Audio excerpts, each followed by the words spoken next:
La basilique Saint-Paul hors les murs est une des 4 basiliques majeures de Rome, construite au IVe siècle sur le tombeau de l'apôtre Paul. Il avait été décapité non loin de là, sur le site actuel de l'abbaye trappiste de Tréfontane, mais comme citoyen romain, il put être enterré officiellement grâce à une matrone romaine chrétienne qui lui donna une place dans la tombe familiale près d'un vignoble sur les rives du Tibre.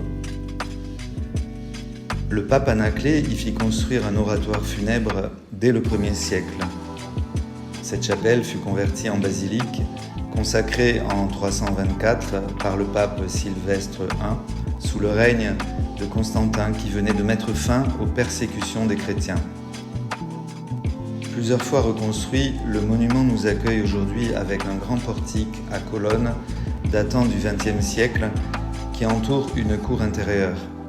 Au cœur de cette cour où sont plantés d'imposants palmiers s'élève une statue de Saint Paul tenant une épée, symbole de la parole de Dieu, plus tranchante qu'une épée à 2 tranchants, qui pénètre en profondeur dans le cœur des hommes.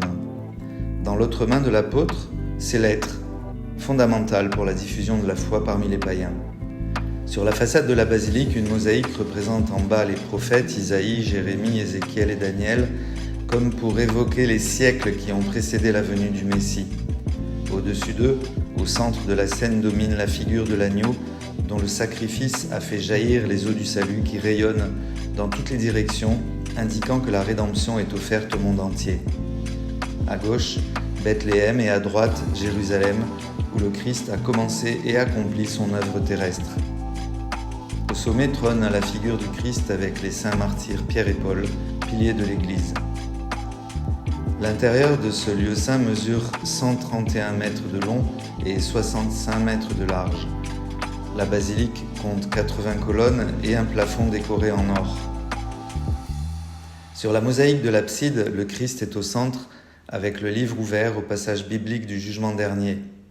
Il est intéressant de s'attarder sur le geste de sa main, 3 doigts pour la divine Trinité et les 2 autres pour sa double nature, divine et humaine. À droite du Christ, Paul et Luc. À sa gauche, Pierre et son frère André, le premier apôtre appelé par le Seigneur. Sous le maître-autel de style gothique qui date du XIIIe siècle se situe la tombe de Saint Paul. Au-dessus des arcs qui séparent les nefs, tout autour des murs intérieurs de la basilique, nous pouvons méditer sur la pérennité de l'Église universelle devant les portraits de chaque pontife depuis Saint Pierre.